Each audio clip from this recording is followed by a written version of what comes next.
함께 일어나서 하나님 말씀이 있습니다. 마가복음 1장 1절입니다.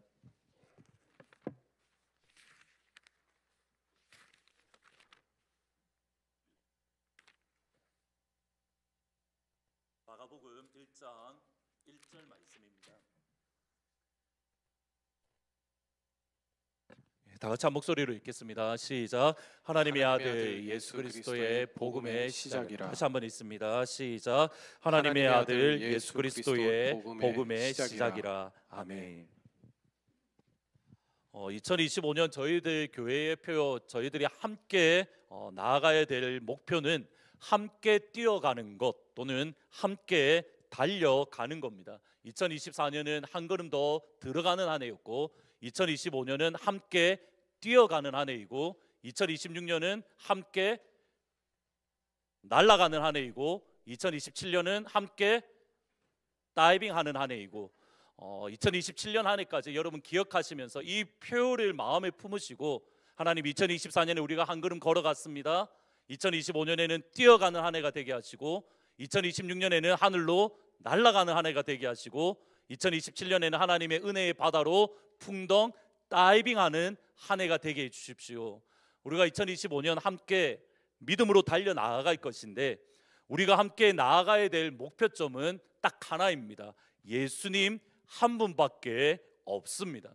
우리가 예수님을 바라보고 예수님께 집중하고 예수님께 고정되어 그리고 예수님을 향하여 달려가는 것, 그것이 우리 2025년 우리 삶의 단순히 이건 교회의 목표가 아니라 나의 삶, 우리의 가정의 목표이고 달려가야 될 방향입니다. 그리고 예수님을 바라보며 예수님께 고정하고 예수님을 향하여 달려가는 구체적인 방법을 지난 주일날 고린도전서 13장을 통해서 말씀을 드렸습니다. 13장 4절부터 7절에 보시면 사랑은 오래 참고 사랑은 온유하며 사랑은 시기하지 아니하며 사랑은 자랑하지 아니하고 교만하지 아니하며 사랑은 무례 행하지 아니하고 자기의 유익을 구하지 아니하며 성내지 아니하며 악한 것을 생각지 아니하며 6절에 불의를 기뻐하지 아니하며 진리와 함께 기뻐하고 모든 것을 참으며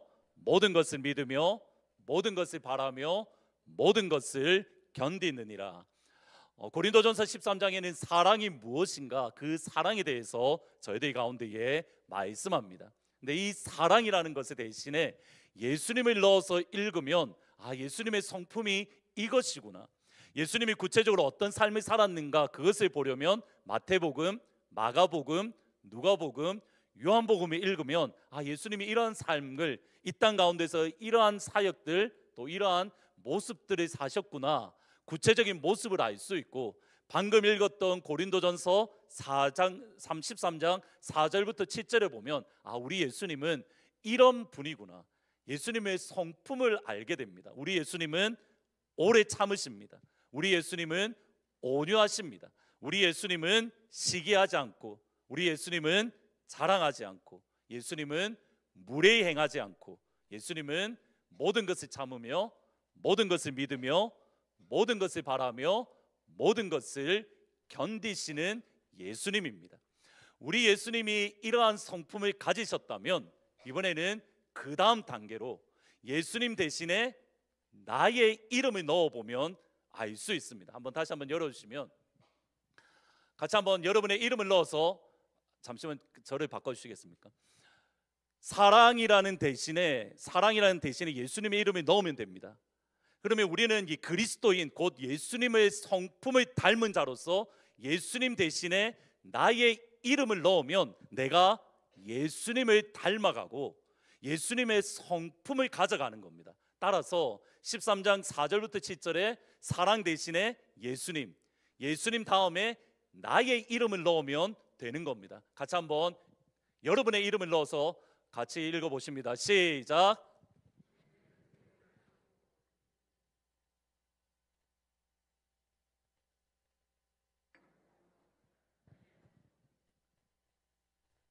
사절에서 멈추시면 거기서 다들 끝나십니다.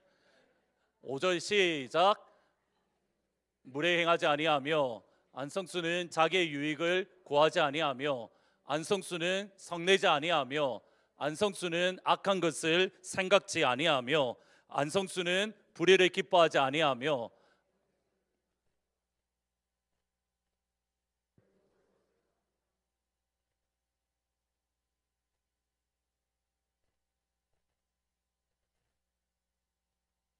매우 부담스러운 말씀이시죠. 사랑이라는 대신에 예수님, 왜냐하면 예수님은 사랑이시기 때문에. 근데 그리스도인은 그 예수님의 성품을 닮아가는, 지난주 말씀드렸듯이 예수님께서 우리를 예수님의 모양으로 바꾸신다라고 하나님의 말씀이 말씀하기에 그 예수님 대신에 나의 이름을 넣어 보는 겁니다.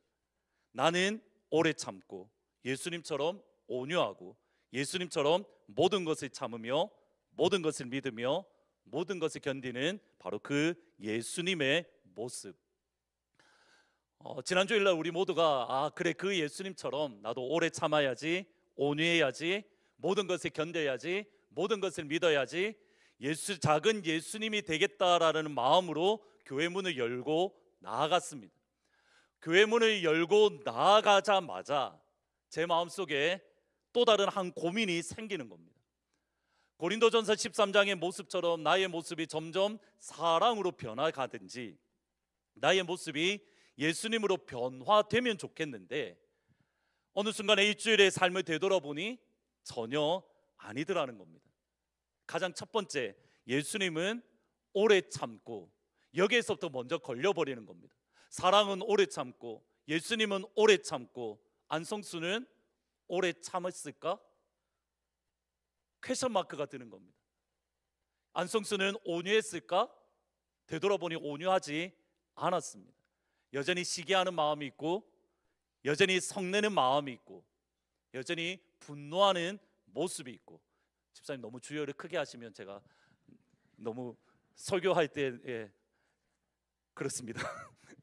우리가 성경을 읽고 은혜를 받고 이제 넘어지지 않겠다라고, 우리가 예수님을 향해서 복음을 향해서 달려가겠다라고 결심하고 나아갔는데, 우리가 일주일의 삶을 되돌아보면 또 넘어져 있고 또다시 실패해 있고, 예수님의 모습 성품은 이거인데 전혀 반대의 모습이 내 안에 더 많더라는 겁니다. 그러면서 어느 순간에 내 안에 포기하는 마음 또는 타협하는 마음이 생기게 또 자리 잡게 됩니다. 저는 고등학교 때에 부산에서 자랐고 부산에서 이렇게 성장했는데, SFC라는 학생 선교 단체가 있습니다. 이렇게 고시인에서 만든 되게 보수적인 선교 단체인데, 그 선교 단체에서 일주일에 한 번씩 고등학생, 중학생을 다 모아서, 제 기억에 목요일이었는데 부산에 있는 SFC에 속해 있는 학생들이 다 모여서 예배를 같이 드렸습니다. 중학생, 고등학생들이니 찬양할 때에 얼마나 신나게 방방 뛰며 율동하며 목소리 크게 하며 찬양을 드렸겠습니까? 아이들 가운데 펑펑 울고 막 이렇게 막 박수치고 샤우링하고, 전혀 저희 교회에서는 볼 수 없었던 모습이 그 SFC 중학교, 고등학교 그 예배에는 보이는 겁니다. 그리고 목사님이 말씀을 증거하면 모두 다 아멘이라고 크게 외치는 겁니다. 저희 교회 때에 저희 담임 목사님, 제 모교회 담임 목사님이 합동측인데 그러셨는데, 설교를 막 하시다가 어떤 분이 아멘이라고 크게 외치신 겁니다. 그러면 더 신이 나서 설교를 하셨을까요? 아니면 그분을 혼내셨을까요? 예배 시간에 아멘, 왜 그렇게 고함을 치냐면서 엄청 혼냈던 교회였습니다. 드럼이, 지금 저희들이 이렇게 악기가 다 이렇게 있잖아요. 어림도 없습니다. 드럼을 어디 여기 놔둡니까? 드럼은 여기 설치했다가 밖에 빼놓고 일주일 내내 밖에 있다가 오후 예배 시간, 그때는 대예배라고 했는데 대예배 시간에 꿈도 못 꾸고 저녁에 잠깐 여기에 두었다가 그대로 빼서 밖에 내놓고, 그런 교회에 있다가 아이들이 다 모였는데 막 찬양을 크게 하고 드럼에 베이스 기타에 가슴이 벌렁벌렁거리고 너무 신나게 찬양하고, 목사님이 설교를 하는데 다 알아듣겠는 겁니다. 저희 담임 목사님은 한자를 많이 써서 무슨 말인지 하나도 못 알아들었는데, 학생들을 대상으로 사역하시는 목사님이니까 무슨 말씀인지 다 알아듣는 겁니다. 그러면서 그 말씀에 은혜 받고 펑펑 울고 다 같이 은혜를 받았습니다. 그리고 예배가 마치 축도가 끝나고 예배가 마치고 문을 열고 나아가는데, 갑자기 한꺼번에 나가다 보니까 어떤 애가 발이 밟혔습니다. 누군가가 발을 밟았던 겁니다. 그러면 여러분 한참 찬양 신나게 하고 은혜 받고 눈물 펑펑 흘리고 설교 시간에 아멘하고 믿음으로 살겠습니다, 하나님 뜻대로 살겠습니다, 그리고 나아갔는데 발이 밟혔습니다. 문을 열 때에 이 친구가 어떻게 했을까요? 밟았으니 할렐루야, 찬양합니다, 하나님을 높입니다, 이러면 좋겠는데 발이 밟히자마자 아이씨 누가 발 밟았어? 조금 전에 은혜 받았고 하나님 앞에 펑펑 울었는데 문을 열자마자 발 밟혔다는 이유로 아이씨. 사실 이것이 우리의 신앙의 모습입니다. 우리가 이 자리에서 은혜 받고 또 하나님 앞에 감격하며 눈물을 흘리고 교회를 밖으로 나아가는데 나가자마자 곧장 우리가 하는 말이 아이씨. 이 계단이 무슨 계단인지 제가 말씀드렸죠. 통곡의 계단일까요? 망각의 계단일까요? 망각의 계단입니다. 여러분 지난 주일날 여기서 예배 끝나고 내려가서 식사하실 때 어떤 이야기를 하셨습니까? 아, 나도 예수님처럼 살아야지, 나는 오래 참아야지, 온유해야지, 이야기를 하셨습니까? 아니면 지금 대한민국이 어떻게 될까? 지금 학교가 어떻게 되지? 앞으로 직장 생활을 어떻게 할까? 여러분 식당에 내려가셔서 어떤 말씀을 나누셨습니까? 망각의 계단이 아니라 기억의 계단이 되기를 축원합니다. 내려가서 다른 이야기를 하는 게 아니라 하나님이 주신 은혜의 이야기. 근데 우리가 또 내려가면서 제가 이제 다음 주에는 한번 좀 돌아다녀 볼까 싶습니다. 무슨 말씀을 나누시는가 한번 좀 돌아다녀 보고 싶은 마음이 있습니다. 근데 이 상황이 끊임없이 반복되다 보니까, 어쩌다 한 번씩 있는 게 아니라 반복되다 보니 나도 모르게 어느 순간에 패배에 무너짐에 익숙해지고 그것을 포장하는, 그것에 타당하다라고 생각하는 모습을 가지게 됩니다. 여러분 그러기에 우리가 하나님의 말씀을 주의 깊게 읽어야 됩니다. 우리가 생각하기에 성경 속에 나오는 하나님의 사람들은 모두 다 영적으로 승리하고 영적으로 이기고 하늘에서 불을 내리고 기적을 일으키고 하나님의 마음의 뜻대로 살아가는 것처럼 보이지만 분명히 그러한 말씀들이 있습니다. 근데 동시에 성경을 읽어보시면 그들의 실패도 있고 그들의 넘어짐도 있고 그들의 무너짐도 나와 있습니다. 첫 번째로 베드로는 한 번이 아니라 두 번 복음을 향한 바른 길에서 벗어났습니다. 베드로는 두 번 복음의 길에서 벗어났습니다. 베드로는 예수님의 제자입니다. 제자 중에 수제자라고 해서 우리식으로 표현하면 반장 또는 학생, 회장 정도 될 것 같습니다. 그 예수님께서 베드로를 비롯해서 제자를 부르셨던 이유가 마가복음 3장 16절에 13절에 나옵니다. 같이 한번 읽어보시겠습니다. 예수님이 왜 제자를 부르셨는가? 여러분 그 이유를 바라보시면서 생각하면서 읽겠습니다. 시작. 예수께서 산에 올라가셔서 원하시는 사람들을 부르시니 그들이 예수께로 나왔다. 예수께서 12를 세우시고 그들을 또한 사도라고 이름하셨다. 이것은 예수께서 그들을 자기와 함께 있게 하시고 또 그들을 내보내서 말씀을 전파하게 하시며 15절에 귀신을 쫓아내는 권능을 가지시게 하려는 것이다. 예수께서 12를 임명하셨는데 그들은 베드로라는 이름을 덧붙여 주신 시몬과, 예수님께서 원하시는 예수님의 사람을 예수님이 직접 선택하셨습니다. 그리고 선택하신 목적은 크게 두 가지입니다. 첫 번째로는 자기와 함께 있게 하시고, 예수님이 12명의 제자를 부르셔서 그 제자들과 예수님이 함께 있게 하시고, 두 번째로는 그들을 내보내십니다. 예수님께서 제자들과 함께 있고 제자들을 파송함으로 두 가지 사역을 감당하게 하시는데, 첫 번째로는 복음을 전파하고 두 번째로는 귀신을 쫓아내는 것. 근데 이것이 마태복음 10장에 보시면 모든 병과 모든 약한 것을 고치시며라고 되어 있습니다. 예수님께서 12제자를 부르셔서 함께합니다. 그리고 그들을 세상으로 파송합니다. 그러므로 제자들이 복음을 증거하고 귀신을 내어 쫓고 병을 치료하도록 주님께서 선택하셨고, 그 첫 번째 제자가 베드로입니다. 베드로는 예수님과 늘 함께 있습니다. 말 그대로 24시간 예수님과 동행했습니다. 예수님이 전하시는 복음을 들었고 예수님이 행하시는 기적을 보았습니다. 여러분, 더 놀라운 건 이겁니다. 예수님이 행하시는 기적을 보았던 것만으로도 놀라운데 베드로는 그 예수님이 행하시는 기적을 함께 따라서 행했습니다. 방금 읽으셨던 말씀처럼 예수님이 병자를 고치셨던 것처럼 베드로도 병자를 고치십니다. 예수님께서 귀신을 쫓아내었던 것처럼 베드로도 귀신을 쫓아내었습니다. 여러분, 더 놀라운 게 뭐냐면 이겁니다. 예수님께서 오병이어 떡 5개와 물고기 2마리로 5,000명을 먹이십니다. 여러분, 이때에 예수님께서 5,000명에 돌아다니시면서 떡과 물고기를 다 주었을까요? 떡 5개, 물고기 2마리를 제자들에게 주고 제자들이 5,000명을 먹였을까요? 제자들입니다. 다시 한번 이 상황을 보세요. 지금 이게 컵에 물이 3분의 1밖에 없는데 제가 이거를 권사님에게 딱 드립니다. 권사님, 이걸로 여기 있는 모든 분들을 배부를 만큼 마시게 해주십시오. 권사님께 드렸습니다. 그러면 권사님은 어떻게 하실까요? 아멘하고 한 사람씩 마음껏 드십시오라고, 내가 5,000명이 다 먹일 거니까 마음껏 드십시오라고 줄 수 있을까요? 아니면 못 주니까 나만 마셔야지 하고 나만 마실까요? 제자들에게 놀라운 믿음인 겁니다.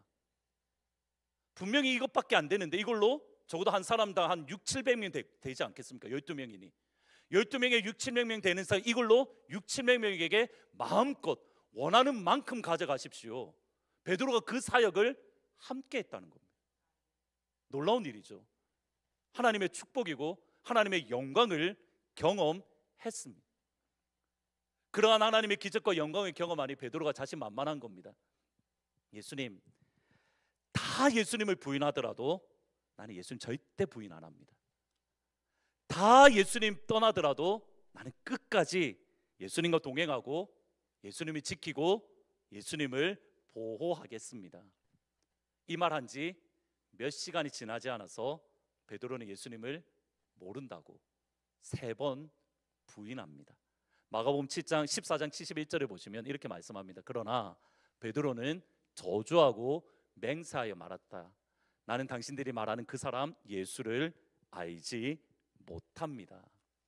여기 베드로가 저주했다라는 말이 사실은 크게 3가지로 해석이 되어지는데 그 중에 하나가 뭐냐면 베드로가 예수님을 저주했다라고도 해석되기도 하고, 그러나 일반적으로는 베드로가 자기 자신을 저주했다라고 이야기를 합니다. 그래서 방금 NIV 영어 성경에 보면 He began to call down to curse on himself.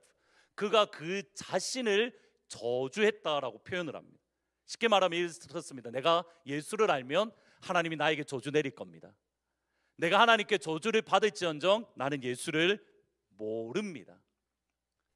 대제사장이 보내었던 군사에 의해서 잡혔던 예수님, 그 예수님이 재판을 받는, 말도 안 되는 재판을 받는 그 순간에 내가 예수를 안다라고 말하면 나도 그러한 위험에 처할 수 있는 그 시간, 조금 전에 다 예수님을 버릴지라도 나는 예수 끝까지 지킬 겁니다, 예수님과 함께 하겠습니다 고백했던 그 베드로가 수많은 기적들, 수많은 영광들, 예수님의 하나님 되심도 보았던 베드로가 사람들이 많을 때에 그가 위험하다라고 생각될 때에 정작 예수님이 가장 위험했던 그 시간에 예수님을 모른다고 부인했습니다.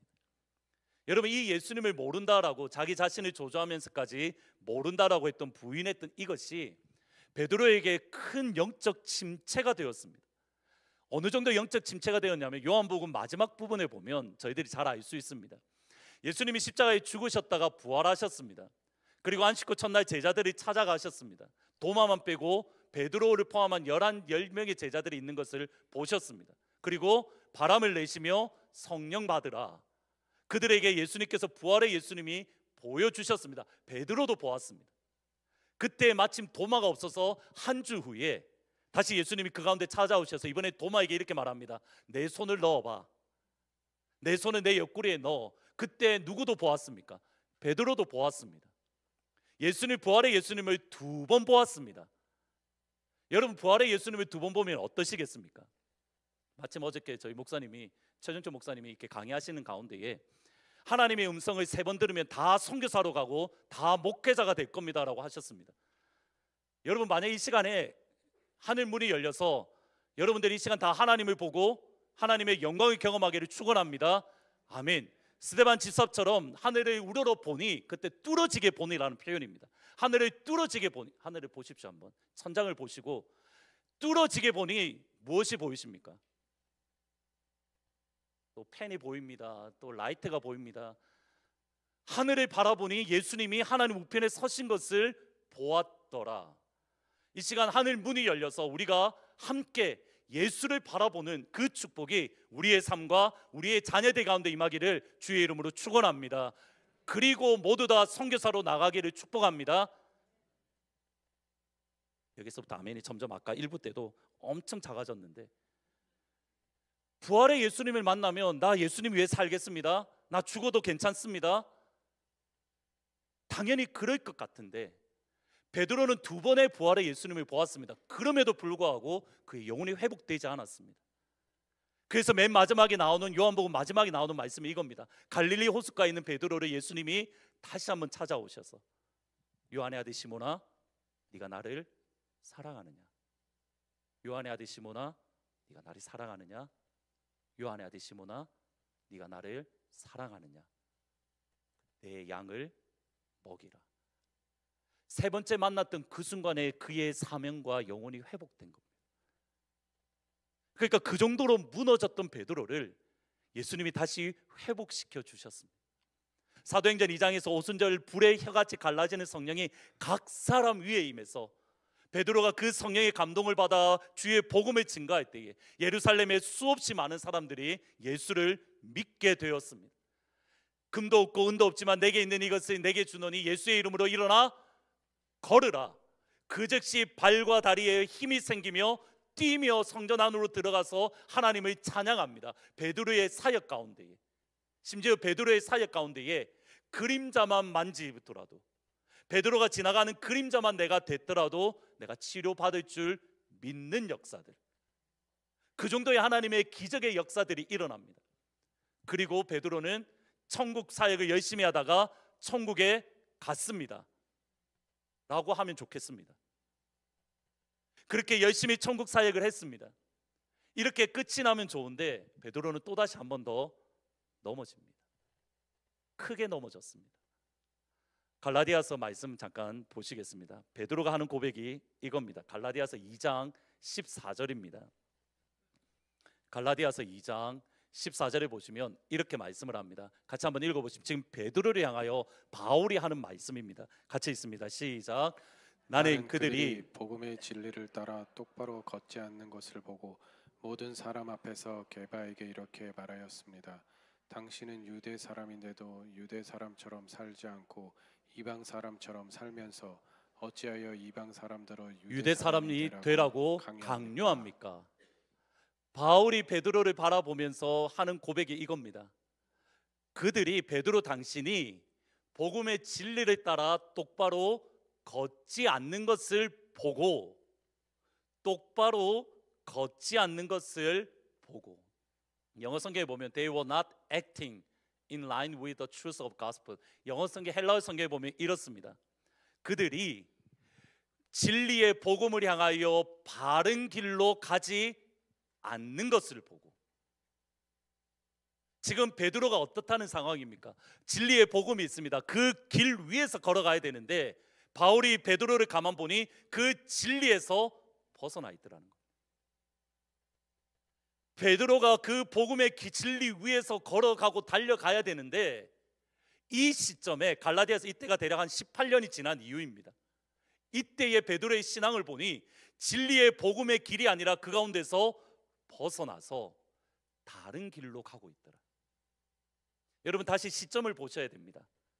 베드로가 예수님을 모를 때가 아닙니다. 초신자일 때가 아닙니다. 예수님 처음 믿었을 때가 아닙니다. 언제냐면 이때입니다. 부활의 예수님을 만나고 성령의 충만함을 받고 수없이 많은 기적들을 일으키고 또 일으키고 교회도 세우고, 그러한 가운데에 어느 시점 18년째 되던 해에 베드로의 신앙은 복음의 진리에서 벗어났습니다. 여러분 성경을 보면 우리는 성경에 나오는 사람, 하나님의 사람들이 기적을 일으키고 하나님의 능력을 행하고 하나님 앞에 바른 길로 살아가는 것, 우리는 그것만 있다라고 생각하지만 다시 한번 하나님의 말씀을 가만히 읽어보면 베드로는 예수님을 부인했습니다. 베드로는 복음의 길 위에서 벗어난 길로 걸어가고 있었습니다. 아브라함 역시 마찬가지입니다. 창세기 12장부터 믿음의 조상 아브라함이라고 나오는 그 신앙의 모습을 보면 창세기 12장에서부터 바로 아브라함은 믿음의 길에서 벗어나 버립니다. 갈대아 우르에서 하나님의 부르심에 따라 가나안에 들어왔습니다. 가나안에서 살면 좋겠는데 그 땅에 기근이 드니 그 땅을 피하여 애굽 땅으로 내려가는 모습. 우리는 믿음의 사람이라고 생각하기에 그것을 좋게 믿음으로 해석하려 하지만, 그러나 그 상황을 바라보면 믿음의 사람들도 넘어지기도 하고 깨어지기도 했던 겁니다. 그러기에 야고보는 이렇게 고백을 합니다. 야고보서 5장 17절에 보시면 엘리야는 우리와 성정이 같은 사람이로되, 엘리야는 우리와 본성이 같은 사람이로되. 여러분, 이것이 가지는 의미는 크게 두 가지입니다. 엘리야가 하나님의 사람으로서 그가 기도할 때에 하늘의 문이 닫히고 비가 내리지 않았습니다. 3년 6개월 동안 엘리야가 기도하니까 하늘의 문이 열리고 비가 내렸습니다. 여러분, 이 말씀을 방금 읽었던 엘리야가 그런 기적을 일으켰습니다. 엘리야가 우리와 뭐라고요? 똑같은 사람이라고요. 그러면 엘리야가 하나님 안에서 기도할 때에 하늘의 문이 닫히고 비가 오지 않았습니다. 제가 기도하면 기도할 때에 하늘에서 비가 내릴까요? 내리지 않을까요?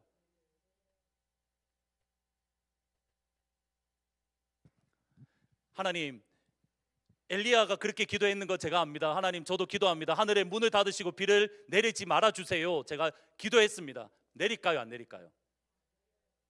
감사합니다. 제가 다시 한번 기도를 합니다. 하나님, 하늘 문을 여시고 비를 내려주세요. 어떤 일이 일어나나요? 여러분들이 기도합니다. 하나님, 하늘 문을 닫으시고 비 내려주지 마세요. 내릴까요? 안 내릴까요? 왜 목소리가 작아지십니까? 여러분들이 기도합니다. 하나님, 하늘 문을 여시고 하늘에서 비를 펑펑 내려주세요. 내리나요? 안 내리나요? 저희 목사님이 기도하십니다. 예수님의 이름으로 기도합니다. 그럴 때에 이렇게 발이 볼록볼록해졌습니다. 여러분들이 예수님의 이름으로 옆에 있는 사람을 향하여 예수님이 치료하십니다. 기도하면 치료되나요? 안 되나요? 아멘. 근데 왜 안 하십니까? 그런데 왜 안 하십니까? 엘리야와 성정이 똑같다는 이 말은 엘리야가 기적을 일으켰던 그 기적을 하나님의 은혜 안에서 누구도 할 수 있다고요? 우리도 할 수 있다고요. 첫 번째 좋은 강점은 그겁니다. 두 번째 위로받는 것은 믿음의 사람들이 때로는 넘어지고 믿음의 길에서 넘어지고 벗어나 있던 것처럼 우리가 벗어나 있기도 하고 우리가 무너지기도 하지만 우리의 끝은 뭐라고요? 다시 복음으로 믿음의 길을 걸어갈 수 있다는 겁니다. 그러기에 소망이 있는 겁니다. 우리가 무너지지 않는 이유는 바로 여기에 있는 겁니다. 두 번째로, 제 부산 사투리를 썼는데 요시 땅이 아십니까? 요이 땅, 이게 표준어는 요이 땅이고 부산 사투리로는 요시 땅입니다. 다른 지역에 살았던 것 같습니다. 부산이라. 저희 주례에는 이렇게 이야기했습니다. 요시 땅, 준비 출발, 준비 출발. 오늘 읽으셨던 본문의 말씀 마가복음은 마태는 누가 썼냐면 마태가 썼습니다. 마태가 썼습니다. 마가복음은 누가 썼나요? 마가가 썼습니다. 누가복음은 누가 썼나요? 요한복음은 누가 썼나요? 사도행전은 누가 썼나요? 감사합니다. 일부 예배 때 사도라고 이야기하셔서 제가 깜짝 놀랐는데 저는 거꾸로 생각을 했는데 3부 예배 때, 2부 예배 때 이렇게 말씀해 주셔서 너무 감사합니다. 마가가 마가복음을 기록할 때에 어떻게 기록했냐면, 이렇게 기록에 의하면 마가는 베드로의 통역관이었습니다. 베드로가 그리스 말을 헬라어를 못했기 때문에 마가가 이렇게 같이 다니면서 헬라어로 통역을 해주던 통역관이었는데, 근데 그의 영적 스승이었던 베드로가 로마에서 십자가에 거꾸로 순교당했습니다. 베드로가 순교당했을 때 누구도 순교당했냐면 바울도 순교당했습니다. 바울은 목에 잘려서 순교를 당했다라고 합니다. 로마 교회 성도들이 그 모습을 다 지켜본 겁니다. 옆에서 내가 예수님의 복음을 받아들이고 내가 예수를 믿는데 로마 황제에 의해서 내가 안 그래도 박해를 받는데 하나님의 사람이고 복음을 증거하던 베드로가 십자가에 거꾸로 달려서 죽고 바울이 순교당하고 로마 교회 성도들 가운데에 예수 믿어서 뭐 하지? 예수 믿으면 나도 죽을 것 같은데 예수님 믿는 길에서 벗어나는 이들이 일어났던 겁니다. 그들에게 보냈던 편지가 마가복음입니다. 예수님을 믿던 그 믿음에서 베드로와 바울의 순교와 수없이 많은 박해 가운데서 나는 이제 예수 안 믿을래, 예수 믿는 게 겁이 나 이제 도망갈래, 나 편하게 살고 싶어, 복음의 길에서 벗어났던 이들에게 보낸 편지가 마가복음입니다. 그러니까 그 마가복음에는 복음의 길에서 벗어나는 이들이 어떻게 회복될 수 있는가를 보여주는 하나님의 마음입니다. 그 첫 번째가 오늘 읽으셨던 말씀입니다. 다시 한번 읽어보십니다. 마가복음 1장 1절입니다. 복음의 길에서 벗어나는 이들에게 보낸 하나님의 말씀입니다. 같이 읽습니다. 시작. 하나님의 아들 예수 그리스도의 복음의 시작이라. 영어 성경을 보시든지 헬라어 성경을 보면 우리의 말과 딱 정확하게 반대로 되어져 있습니다. 우리 성경에는 하나님의 아들 예수 그리스도의 복음의 시작이라인데 원래 헬라어 성경을 보시면 시작, 아르케, 비기닝, 복음, 예수 그리스도, 하나님의 아들. 시작, 복음, 예수, 하나님의 아들. 마가복음의 첫 단어는 시작이라는 단어입니다. 이 시작이라는 단어가 마가가 왜 썼을까? 학자들이 막 이렇게 설명을 하는데 어떤 말씀과 연결하냐면 여러분 이 아르케, 시작, 비기닝이라는 말이 제일 처음 어디서 나올까요? 성경 어디에서 나올까요? 창세기 1장 1절 태초에 하나님이 천지를 창조하시니라. 태초에 in the beginning, 이 beginning이라는 헬라어 말이 아르케, 마가복음 1장 1절과 똑같은 말입니다. 그래서 마가가 이야기를 할 때에 창세기 1장 1절을 염두에 두고 시작이라고 말했다라고 해석을 합니다. 그럼 창세기로 돌아가 보겠습니다. 하나님께서 시작이라고 말했던 배경이 뭐냐면 1장 1절 2절 말씀에 나옵니다. 같이 한번 읽어보십니다. 창세기 1장 1절 2절입니다. 시작. 태초에 하나님이 천지를 창조하셨다. 땅이 온돈하고 공허하며 어둠이 깊음 위에 있고 하나님의 영은 물 위에 움직이고 계셨다. 하나님이 1장 1절은 뭐라고 이야기하십니까? 요시 땅 출발. 1장 1절에 이야기를 합니다. 언제 하셨습니까? 땅이 혼돈하고 어둠이 깊음 위에 있고 공허한 그때에 하나님이 뭐라고 이야기하십니까? 요시 땅, 요 이 땅. 이 말씀을 마가가 기억하면서 썼더라는 겁니다. 어떤 의미입니까? 복음의 길에서 벗어나서 그들의 믿음과 신앙과 그들의 삶이 공허하고 혼돈하고 무너져 있는 그때에 하나님은 뭐라고 이야기하십니까? 요 시 땅 출발. 복음에서 벗어나 있는 그 자리에 있는 영혼을 향하여 하나님은 뭐라고 하십니까? 요 시 땅 출발. 창세기와 마가복음의 차이점은 여기에 있습니다. 마가복음에는 이렇게 이야기합니다. 요 시 땅 누구를 통해서요? 두 번째, 복음, 예수 그리스도, 하나님의 아들. 하나님께서 우리 영혼을 향하여 요 시 땅이라고 말하는 그 첫 번째 방법이 뭐라는 겁니까? 복음이라는 겁니다. 우리 영혼의 어둠과 혼돈 가운데 있는 우리를 향하여 하나님이 요 시 땅이라고 하시고 무엇을 주시는 겁니까? 하나님의 아들 예수 그리스도를 우리에게 주시는 겁니다. 그 예수를 붙들면 우리의 삶이 어둠 가운데 있고 우리가 혼돈한 가운데 있고 우리의 영혼이 무너지고 때로는 깨어지고 복음의 길에서 벗어나 보인다 하더라도 다시 한번 돌아와서 다시 시작할 수 있는 힘을 하나님은 저와 여러분에게 허락해 주십니다. 여러분, 그러기에 복음은 예수를 처음 믿을 때 복음이 필요합니다.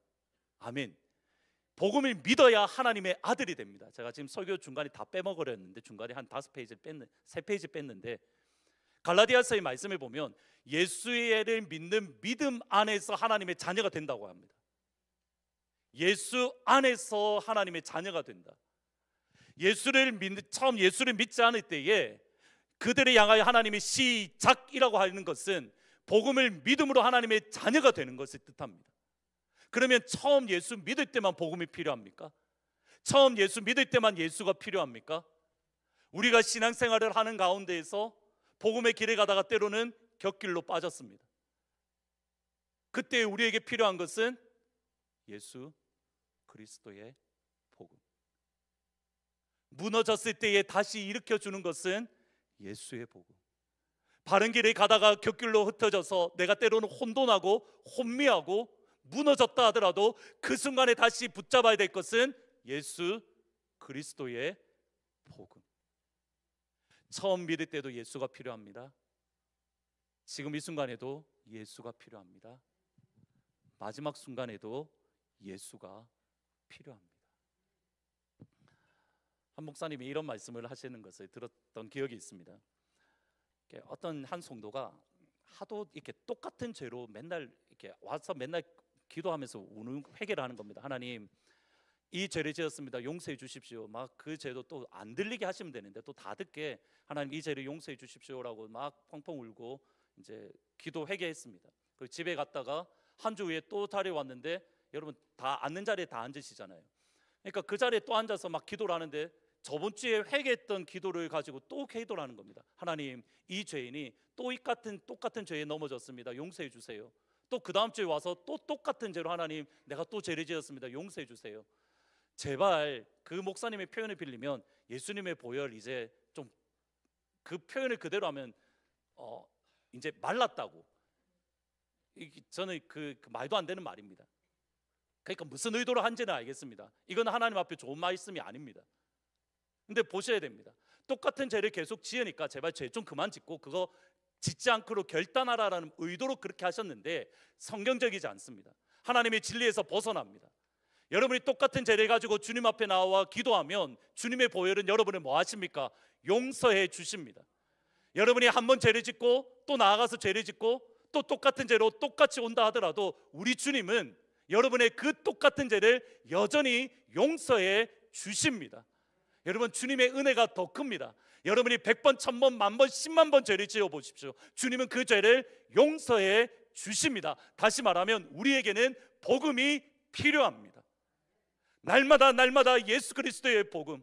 내가 똑같은 것으로 똑같이 넘어지고 또 넘어진다 하더라도 그 죄를 가지고 주님 앞에 나오면 주님의 은혜가 훨씬 더 큽니다. 예수님의 비유 가운데에 베드로가 이렇게 말을 합니다. 주님, 어떤 사람이 7번 죄를 지으면 내가 어떻게 할까요? 예수님의 대답이 이겁니다. 7번에 70번씩 죄를 지었을지라도 뭐라고 하십니까? 용서해 주라라고 하십니다. 근데 이게 여러분 일생에 걸쳐서 7 곱하기 70이니까 490번이잖아요. 490번을 몇십 년에 걸쳐서 죄를 짓는다. 여러분 용서가 되십니까? 제가 똑같은 잘못을 490번을 합니다. 한 10년 동안 1년에 49번씩 합니다. 여러분 제가 용서 되십니까? 목사님은 그런 사람이야, 어쩌겠어. 용서가 안 됩니다. 똑같은 죄를 지으면. 근데 이 말씀이 몇십 년이 아니라 하루 이야기입니다. 하루 이야기입니다.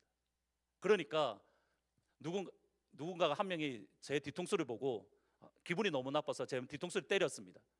그리고 때리고 나니까 마음이 찔려서 목사님 죄송합니다 하고 갔습니다.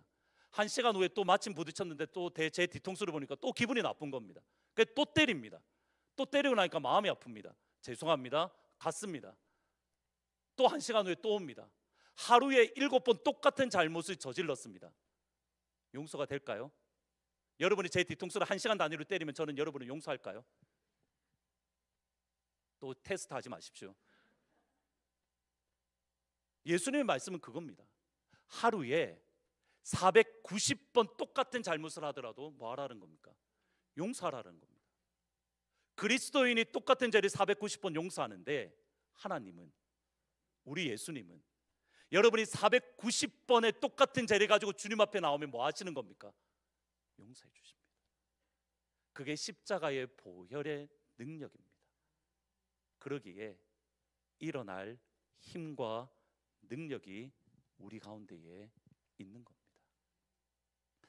이용기 선교사님이 계십니다. 아마 부활절 때 고난 주간 굿 프라이데이부터 해서 3일 동안 교회에 오셔서, 저희 교회에 오셔서 말씀을 전해 주실 건데, 그때는 부활이라는 주제로 이렇게 말씀을 전해 달라고 부탁을 드렸습니다. 고난 주간 그리고 부활 이렇게 해서 말씀을 전해 달라고 말씀을 부탁을 드렸는데, 여러분 기억을 되돌아보시면 한 5, 6년 전에 저희 교회에 오셔서 집회를 하셨습니다. 제가 그때 영상은 제가 다시 한번 봤는데, 그 영상도 제가 기억이 나고 책도 다시 읽으면서 제가 점검 봤는데, 내려놓음이라는 책을 쓰시고 나서 선교사님이 이제 막 알려지기 시작하신 겁니다. 알려지기 시작하니까 한국 교회에서 많이 선교사님을 강사로 모셨습니다. 강사로 모셔서 설교할 때마다 지금 우리처럼 이렇게 냉랭하게 그냥 그러신갑다 한 게 아니라, 선교사님이 설교할 때마다 막 어떻게 하는 겁니까? 수천 명이 다 펑펑 울고 회개하고 막 돌아서는 겁니다. 하나님 앞에 잘못했습니다. 하나님 위해서 달려 나아가겠습니다. 그렇게 수없이 많은 하나님의 역사들이 일어나는데, 문제는 뭐냐면 집에서는 선교사님의 사모님이 너무 힘들어지는 겁니다. 선교사님 사모님이 이렇게 선교사님과 함께 하버드 대학에서 이렇게 학위를 받으시고 몽골에 들어가 사역을 하시는데, 남편이 이용기 선교사님의 사역은 점점 커지고 한국에 점점 알려지는데, 사모님은 집에만 가만 앉아 있는 겁니다. 그 애들도 있고 하니까 그 모습이 너무 마음이 힘들어서 집에가 너무 이렇게, 사모님이 우울증에 걸리셨는데 어느 정도 심하셨냐면 그 영상에 보니까 나오던데, 어린 아기가 막 우는 겁니다. 여러분 엄마 같으면 애가 울면 어떻게 하시겠습니까? 막 달래주잖아요. 근데 애가 우니까 마침 이용규 선교사님 안 계신데 그 애를 침대에 집어 던졌답니다. 여러분 그런 집에 그런 상황 가운데에 선교사님이 집에 가면, 집회 가운데는 막 다들 회개하고 예수님을 위하여 결단하니까 그곳은 어느 곳입니까? 천국이죠. 근데 집에 가면 애를 침대에 던지니까 집에 가면 여전히 천국이죠. 천국입니다. 마음이 너무 힘드신 겁니다. 이게 제 기억에 맞다면 선교사님이 헤어질 마음까지 가품었다라고 할 만큼 진짜 힘드셨습니다. 여러 가지로 어떻게 해야 될까 고민을 하다가 선교사님이, 저는 절대 안 할 건데, 절대라는 표현 쓰면 안 되는데, 선교사님이 밖에 나가기만 하면 수천 명이 회개하니까 사모님한테 이랬답니다. 여보, 내가 당신만을 위해서 설교 한 편을 준비를 해서 내가 당신만을 위해서 설교할게. 우리 가정 예배 같이 드립시다. 그래서 가정 예배를 설교를 사모님만을 위한 설교 준비를 해서 설교를 했습니다. 여기 아내분들, 남편이 설교를 40분 동안 하면 행복하십니까? 아멘 아멘이 되십니까? 니나 잘해라 하십니까? 하루가 지나고 이때까지는 참았는데 셋째 날에 이렇게 말했답니다. 내가 도저히 못 듣겠다고. 나도 정답이 뭔지는 안다고. 근데 나한테 그게 필요한 게 아니라고. 밖에 나가서는 사람들이 다 변화되는데 유일하게 변화 못 시키는 사람이 누구입니까? 도저히 안 되겠다, 어떻게 해야 될까 고민을 하시다가 마침 어느 날 몽골에서 복음 학교라는 것이 열렸답니다. 사모님을 그냥 설득해서 그냥 복음 학교에 보내셨는데, 갔다가 돌아오시는 첫날 차 안에서 사모님이 이렇게 말씀하시더랍니다. 여보, 나 이제 우울증 회복했어요. 나 이제 음식 마음껏 먹을 수 있어요. 우울증이 걸리다 보니까 음식을 못 드셨던 겁니다. 도대체 뭘 가르쳤길래, 내가 당신을 위해서 설교를 그렇게 준비를 해도 내 설교는 안 듣더만 거기서 뭘 가르쳤길래 그러냐고. 딱 하나입니다. 갈라디아서 2장 20절입니다. 같이 한번 읽어보십니다. 갈라디아서 2장 20절입니다. 시작. 나는 그리스도와 함께 십자가에 못 박혔습니다. 이제 살고 있는 것은 내가 아닙니다. 그리스도께서 내 안에서 살고 계십니다. 내가 지금 육신 안에서 살고 있는 삶은 나를 사랑하셔서 나를 위하여 자기 몸을 내어주신 하나님의 아들을 믿는 믿음 안에서 살아가는 것입니다. 아멘. 사모님이 경험했던 게 딱 이겁니다. 나는 복음을 믿고 복음을 증거하는 선교사로 몽골에 갔는데 정작 복음을 경험하지 않았다라는 거. 선교사님의 모습을 가만히 되돌아보니 남편은 점점점 사이가 커져가는데 나는 집에서 이게 뭐 하고 있지? 그러면서 어느 순간에 마음에 딱 들었던 게 이 말입니다. 나는 불쌍해. 내 남편은 저렇게 잘 나가는데 나는 이 초라하게 이게 뭐지? 근데 이 복음의 말씀을 듣고 보니 나는 죽고, 여러분 죽는 게 우리의 목적이 아닙니다. 죽고 그 다음에 어떻게 해요? 예수와 함께 살아나는, 이거를 경험했던 겁니다. 선교사로서 몽골에 갔는데 다시 선교사님에게 필요했던 게 뭡니까? 복음입니다. 우리의 일생 동안 붙들어야 될 거, 예수 그리스도의 복음. 그 복음으로 하나님은 저와 여러분을 향하여 이렇게 외칩니다. 요시 땅 출발. 오늘 이 시간 예수 그리스도의 복음으로 하나님께서 여러분을 향하여 출발하라고, 새롭게 출발하라는 그 음성을 듣고 여러분이 있는 그 자리에서 복음으로 살아가는 모든 하트포드 제2장로교회 모든 성도님들이 되기를 주님의 이름으로 축원합니다. 한번 여러분을 향하여 하나님의 음성으로, 여러분을 향하여 요이 땅으로 할까요? 요시 땅으로 할까요? 요시 땅으로 하십시오. 부산 사투리 언제 배워보시겠습니까? 요시 땅 출발. 하나님께서 나를 향하여 이렇게 말씀하십니다. 여러분 머릿속으로 그림을 그리며 또 실제로 하나님께서 그렇게 말씀해 주실 줄 믿습니다. 복음으로, 예수의 복음으로 나를 향하여 요시 땅 출발이라고 말씀하시는 그 하나님의 음성을 여러분이 자신을 향하여 믿음으로 같이 선포하십니다. 시작. 요시 땅 출발. 그렇게 해서 출발하시겠습니까? 다시 한 번 더 크게 하십니다. 시작. 요시 땅 출발. 아멘. 복음으로, 예수의 복음으로 다시 시작하는 힘으로 이번 한 주간 살아가기를 주의 이름으로 축원합니다.